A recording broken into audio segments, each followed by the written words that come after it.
भाईजान ये तस्वीर देखें जरा, 2016 में यानी आज से 10 साल पहले पाकिस्तान टीम टेस्ट में नंबर 1 टीम थी और अभी 10 साल के बाद हम टेस्ट में 8वें नंबर पे खड़े हैं। इतनी तरक्की काफी है ना? या और भी कुछ चाहिए? वो जैसे होता है ना टाइम लैप्स, टाइम ट्रेवल, वो पुरानी तस्वीर दिखाते हैं 10 साल पहले की, बंजर जमीन, हर चीज उजड़ी हुई, जैसे गंजे का सर होता है, मतलब हर चीज बर्बाद। और अगले 10 साल के बाद रेनोवेशन हो गई, इतनी टेक्नोलॉजी आ गई, पता नहीं क्या से क्या बन जाता है। लोग कहते हैं कमाल है यार, 10 साल में ये लोग कहाँ से कहाँ पहुंच गए। और हमें भी लोग यही कह रहे हैं, कमाल है यार, 10 साल में तो कहाँ से कहाँ ही पहुंच गए। लोग 10 साल में स्पेस पे पहुंचते हैं, हम 10 साल में उसी स्पेस से एक रॉकेट की तरह नीचे आते हैं। हमारा थोड़ा सा उलट ही क्यों चलता है? 10 साल पहले जब मिसबा उल हक कैप्टन था तो मिसबा में एक चीज थी कि वो T20 में मिसबा का बहुत मजाक उड़ता था। सारी दुनिया मजाक उड़ाती थी कि यार ये बहुत रोकता है। T20 में खैर वो वाकई में थोड़ी और तरह की गेम थी, उसका खामियाजा हम अभी तक भुगत रहे हैं। वो बात सच है, उसमें जो सच है वो सच है कि जहाँ पे पावर हिटिंग करनी चाहिए थी, सिखानी चाहिए थी, वहां पे अभी तक वो मेंटेलिटी हमारी चल रही है कि हम सेफ साइड लेते हैं। T20 में अभी भी 150 करते हैं, अगले 250 पे पहुंच गए। मतलब T20 में वो नुकसान तो चलो हो रहा है, वो तो अभी भी है। लेकिन मिसबा की एक चीज थी कि वो बंदा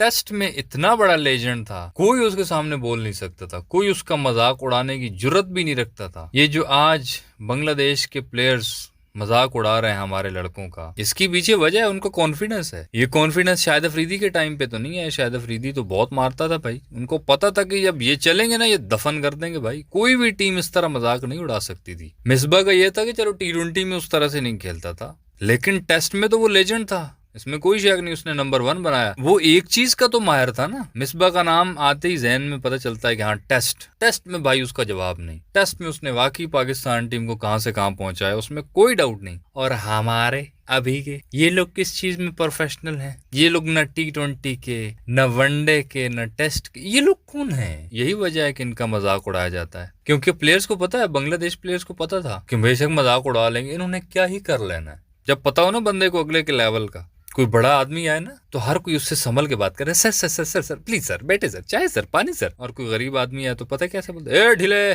काम उठा के आगे बे, है नहाया नहीं आए तो बदबू बहुत आ रही, मतलब इस तरह के जुगते मारते हैं उस पे। पता है गरीब है, क्या कर लेगा, मस्कीन है। अब बांग्लादेश प्लेयर्स को ये धीरे धीरे कंफर्म हो गया, उनको कॉन्फिडेंस आ गया कि ये लोग क्या ही कर लेंगे। इनके घर में जाके इनको व्हाइट वॉश करके आए, T20 सीरीज इनको हरा दी, वनडे हरा दी, अभी फिर टेस्ट इनको व्हाइट वॉश कर दी। क्या ही कर लेना इन्होंने, ज्यादा ज्यादा क्या कर लेंगे।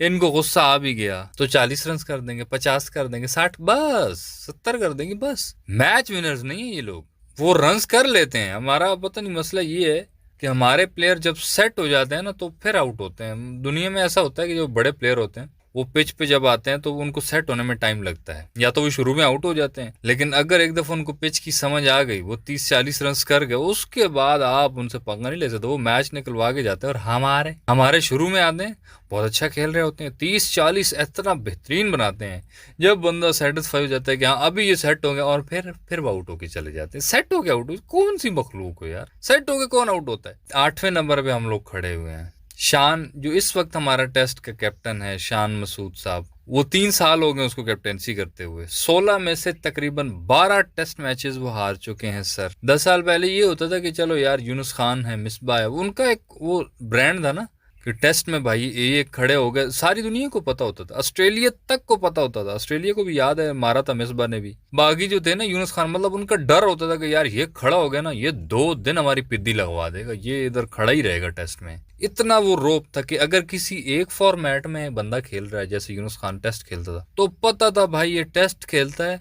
और ये टेस्ट ही खेलता है और फिर खेलता ही रहता है, दिन रात खेलता ही रहता है, वो भावनाओं के साथ खेलता है, इसलिए कोई पंगा नहीं करता। और अभी टके की वैल्यू नहीं रही है। शान मसूद साहब ने अगले दिन जो प्रेस कॉन्फ्रेंस में कहा है कि we want more test cricket, we want more. कितने टेस्ट क्रिकेट, 1000 मैचेस खिला दें तुझे? उन्होंने कहा है कि ये जो सिर्फ 2 टेस्ट मैचेस की सीरीज है ये काफी नहीं है, हमें बहुत ज्यादा टेस्ट क्रिकेट चाहिए, बहुत ज्यादा। ये 2 टेस्ट मैचेस तो हम नई जगह पे आते हैं तो कंडीशन समझने में ही लग जाते हैं। यही तो चीज मैं कह रहा था, बड़े दिनों से नजर नहीं आई यार ये कि कंडीशन सिचुएशन समझने में टाइम। यही बात तो सामने आई ना, यही बात की है शान बॉल ने मैच हारने के बाद, व्हाइट वॉश होने के बाद, कि वो कंडीशन समझने में टाइम। अबे भाई बात घुमा फिरा के ले आके आप खोते पे लाइनें लगा ही देते हो, जेबरा बना ही देते हो उसको। कसूर कंडीशंस को मुझे पता था निकालेंगे, निकाल ही दिया। अभी थोड़ा टाइम पहले जब बांग्लादेश हमारे पास आया था, हमें टेस्ट में हमारे घर पे जब व्हाइट वॉश वो जलील करके गया, तब कौन सी कंडीशन थी भाई? तब भी शान बॉल आप ही कैप्टन थे ना। तो तब कंडीशंस किसके फेवर में थी? वो बंगाली वो छोटे छोटे लगते हैं, ऐसा लगता है वो माचिस की डिब्बी से कुछ तो निकले, मुझ पे कर रहे हैं वो छोटे छोटे भाई।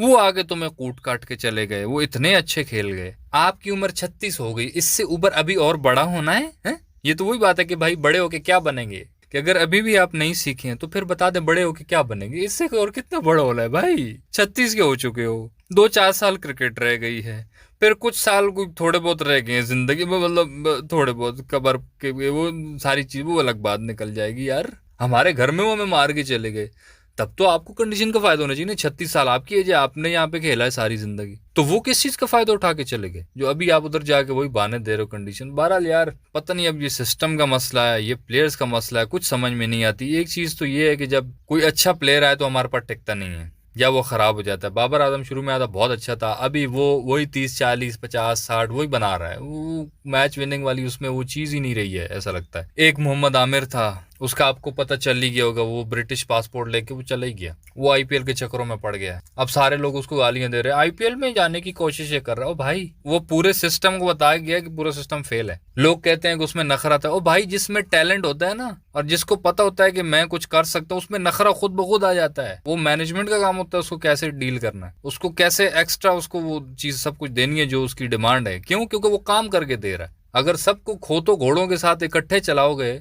घोड़े को भी खोते के साथ रखोगे, तो घोड़ा को कहाँ रोकेगा? वो भाग जाएगा। मैं खोतों के साथ थोड़ी रहूंगा। ये बातें बहुत कड़वी हैं लेकिन सच बता रहा हूं मैं। Mohammad Aamir as a bowler था जिससे विराट कोहली, भाई विराट कोहली ने कभी किसी का नाम नहीं लिया। कोहली जैसा इतना बड़ा लेजेंड कहता था कि मोहम्मद आमिर की बॉलिंग से मुझे डर लगता है, वो बहुत अच्छा बॉलर है। अभी तो आमिर को मार वार पड़ रही है, अभी तो जाहिर है एज भी उसकी ज्यादा होगी, इंटरनेशनल खेलता नहीं है, पोटेंशियल वैसे ही नीचे आ जाता है बंदे का। वो क्यों अपने पीक पे क्रिकेट छोड़ के चला गया? 2019 में उसने रिटायरमेंट ले ली, क्योंकि सिस्टम के साथ चल नहीं सकता। सिस्टम ने वही सबकी की होगी तो उसमें वो नखरा होगा कि भाई मैं तो अच्छा प्लेयर हूं, मैं क्यों चला जाऊं, ऐसे मैं क्यों करूं, मेरी तो कुछ अपनी वो रिक्वायरमेंट्स हैं। तो ये सिस्टम का फेलियर है, मोहम्मद आमिर का, किसी और का फेलियर नहीं है। नुकसान हुआ तो पाकिस्तान को हुआ है। वो 4-5 साल आमिर खेलता है, इसको सही से खिलाते हैं वो लोग। अभी वो कभी रिटायरमेंट ले रहा है, वापस आ रहा है, ये जा रहा है, उधर जा रहा है, उसको बांध के रखते किसी भी तरह से। वो जिस तरह से चलना चाह रहा था उसको चलाते, उसकी रिक्वायरमेंट्स पूरी करते, क्योंकि वो काम करके दे रहा था। वो जो गिनती पूरी की होती है बाकी प्लेयर्स की, उन सब से वो अकेला एक मैच विनर होता है ना। तो बेशक वो जिनकी गिनती की पूरी की हो ना, उनके पैसे काट के उस अकेले को दे दो, क्योंकि तुम्हें पता है कि भाई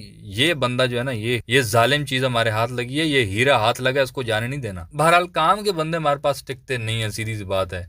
कोई आ भी जाए, बाबर आजम, मैं मानता हूँ बाबर आजम में बहुत टैलेंट है, लेकिन ये भी अब वो मिक्स हो गया, खोते घोड़ों वाले साहब हो गया। सबकॉन्शियस माइंड में ना वो धीरे धीरे वो चीज सेटल होने शुरू हो गई कि भाई अपने इतने कर लो बस, ठीक है, हाँ दरमियाना दरमुना साहब रख लो, बहुत ज्यादा हीरो बनने की जरूरत ही नहीं है। वो सिस्टम में फिट होने की कोशिश करने के चक्कर में उसका अपना बेड़ा गर्क वो पड़ा है बाबर आजम का। और अभी देख लो कि पाकिस्तान क्रिकेट जिल्लत के आखिरी दर्जे पे पहुंचने में कामयाब हो गई है। क्या कोई चांसेस हैं, कोई ऐसा मसीह आपको नजर आ रहा है जो हमारे इस देश को ठीक कर देगा, हमारी क्रिकेट को ठीक कर देगा, पाकिस्तानी फैंस को फिर से कोई उम्मीद दिला देगा? कोई ऐसा है आपकी नजर में? तो प्लीज कमेंट्स में बताना यार। इस वीडियो में इतना ही, सही लगे तो लाइक कर देना और यूट्यूब चैनल छक्का मार को सब्सक्राइब कर देना।